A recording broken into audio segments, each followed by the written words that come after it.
aunque entonces, si entiendo bien, es algo debatible cuando aportan realmente las neurociencias en lo que es la vida real, sea educación o en cuanto a cambiar la vida cotidiana. De todos modos, van surgiendo y se está armando todo un campo que se trata de decisiones sobre las el posible impacto de los conocimientos adquiridos a través de las neurociencias.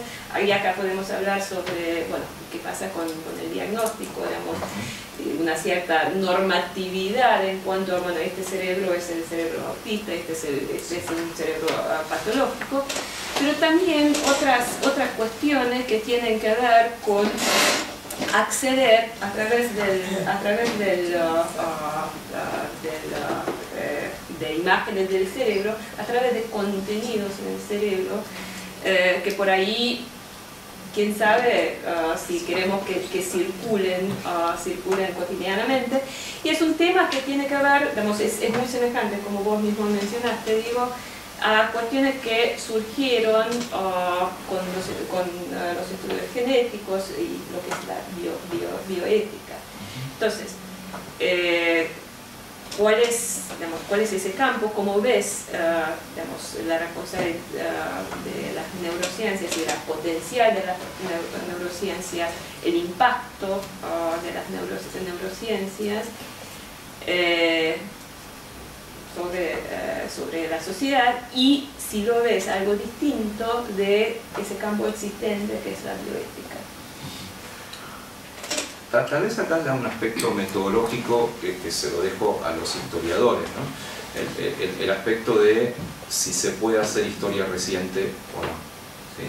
Y es un aspecto con el cual me enfrento todos los días en el desayuno con quien convivo, que es historiadora reciente, así que nos peleamos bastante por ese tema.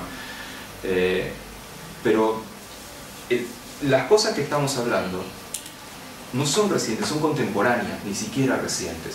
Es cierto que uno puede hacer un análisis más amplio que lo que hacía Fernando, pero los aspectos que mencionamos como la cabeza de todo esto, que es la aparición del prefijo neuro, del somos nuestro cerebro, que es un poco lo que decía Fernando al principio, es bastante reciente en términos coloquiales, en términos de lo que habla la gente en el bar. Tal vez, y está bueno que traigas ese ejemplo, podemos empezar a entender mejor cómo se recibió la genómica del proyecto Genoma Humano, etc., porque, como decíamos, hay paralelismos. Y ahí me parece que tenemos un poco más de distancia de algunos anuncios rimbombantes con respecto a la genética, al determinismo, etc., y podemos analizar un poco cómo se fue dando esto, y tenemos claramente una noción bioética de esto, porque hubo exageraciones tremendas que repercutían en aspectos cotidianos y de higiene y salud de las personas, ¿sí? Es muy posible que estemos enfocándonos en el mismo camino en las neurociencias, pero estamos metidos en el medio, me parece. Y el ejemplo es parecido a lo que estaba diciendo Fernando. En este momento hay un manual de psiquiatría que es muy polémico, ¿sí? La nueva edición, de un par de años, del DSM, ¿sí? Que es el DSM-5, que es muy polémico porque exagera la patologización de la mayoría de los síntomas. Cualquiera de nosotros sabe el DSM-5 y está loco, ¿sí? Algún tipo de enfermedad te vas a encontrar, te vas a reconocer en algo. Entonces, acá claramente hay discusiones bioéticas. ¿Qué está detrás de eso? ¿Está realmente el aumento del saber neuroquímico, el aumento del saber psiquiátrico? ¿Está en parte el aumento de la medicalización, con sus enormes aciertos, y con también sus grandes exageraciones de medicalizar de más, porque ya que estamos, ¿no? Por lo tanto, me da la impresión de que, al menos estando de este lado del mostrador, que es el lado del mostrador que está con el ojo del microscopio, es un poco temprano para saber dónde estamos parados. No así con los aspectos de la biología molecular, que ya tenemos bastante más avanzado como para ver por dónde hay que meter aspectos éticos, aspectos interpretativos, etc. Pero claro, Acá tengo a alguien a mi izquierda que se dedica exactamente a eso, exactamente a interpretar y ver las cuestiones éticas y sociales y culturales del campo. Así que me parece que es más interesante escuchar cómo ve a alguien que trabaja en esto. Yo digo que no se puede trabajar porque no tenemos suficiente distancia histórica. Yo sé que a vos te gusta mucho el fútbol y usás la metáfora seguido, y ahora me estás pasando la pelota de manera... bueno, vamos a ver, no meter un penal. En realidad,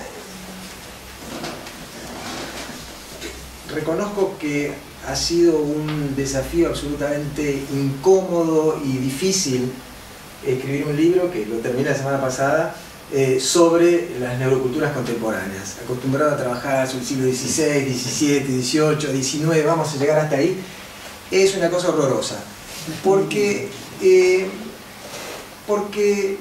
pone al investigador en una situación muy difícil, varias situaciones muy difíciles, pero quiero mencionar nada más que una, que es la imposibilidad precisamente de la distancia, del distanciamiento.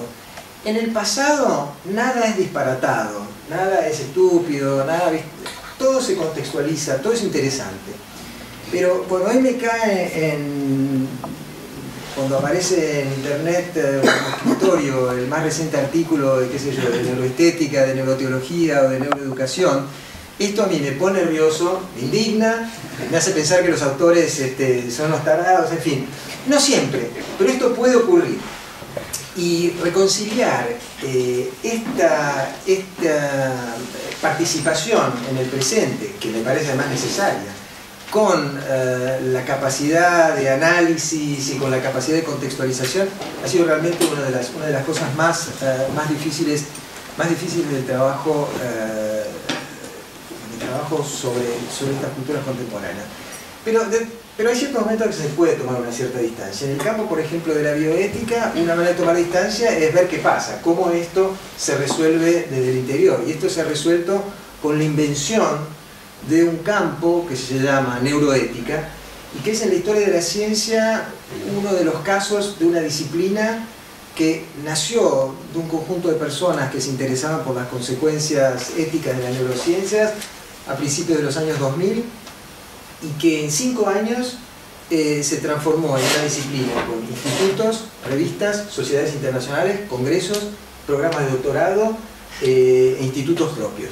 En 5 años ocurrió esto, es absolutamente único.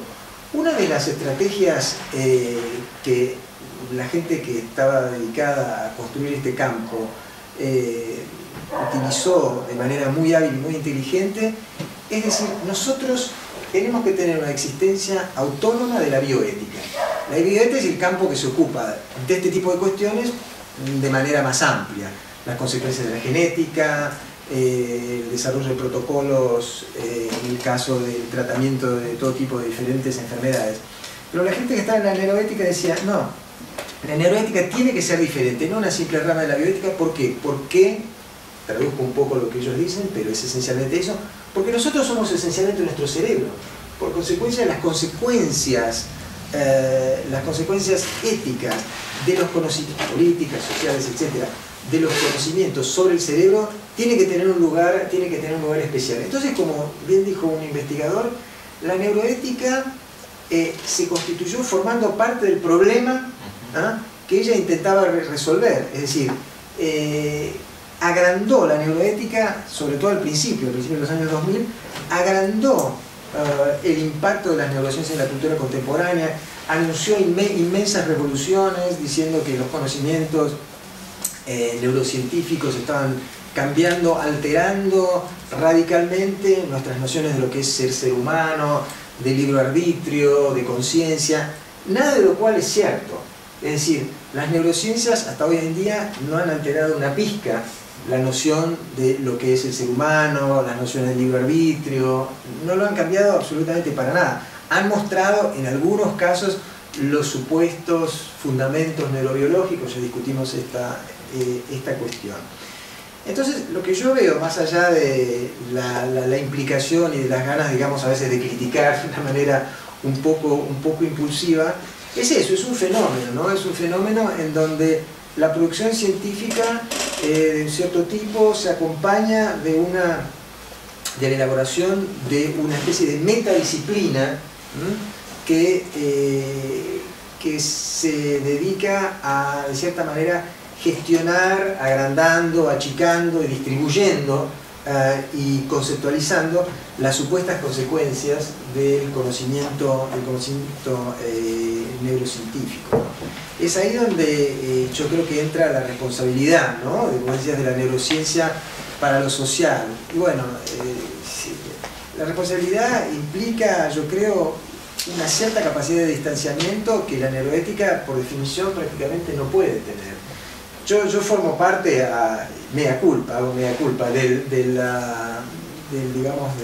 departamento, por así decirlo, el pilar, como lo llaman ellos, de ética y sociedad, de un proyecto que se llama el Human Brain Project, al cual Pilorca hizo alusión. Es un proyecto financiado por la Comunidad Europea a nivel de 1.000 millones de euros en 10 años, y yo veo muy bien desde adentro que es prácticamente imposible estar adentro y decir algo crítico, es decir, hacer algo que sería el equivalente de hacer un comentario desde afuera. Eso a mí me provoca dilemas bastante considerables, pero de todas maneras, a los dos historiadores que estábamos en esta comisión no nos dieron ni bola. Bueno, no puedo darnos detalles, pero esta es la situación en la que nos encontramos. Bueno, lo que es innegable es ese giro neuro que se había dado, después de muchos distintos giros, el giro semiótico, el giro lingüístico. Y bueno, me parece que en parte lo que decías vos, Diego, que bueno, va a tardar un tiempo para separar el trigo de la paja, cuántas de esas teorías que son, digamos, una manera de funcionamiento normal de la ciencia, cuál de ellas resultan ser útiles y se siguen, bueno, no corroborándose, pero se siguen manteniendo vivas a partir de nuevas evidencias que no las excluyen.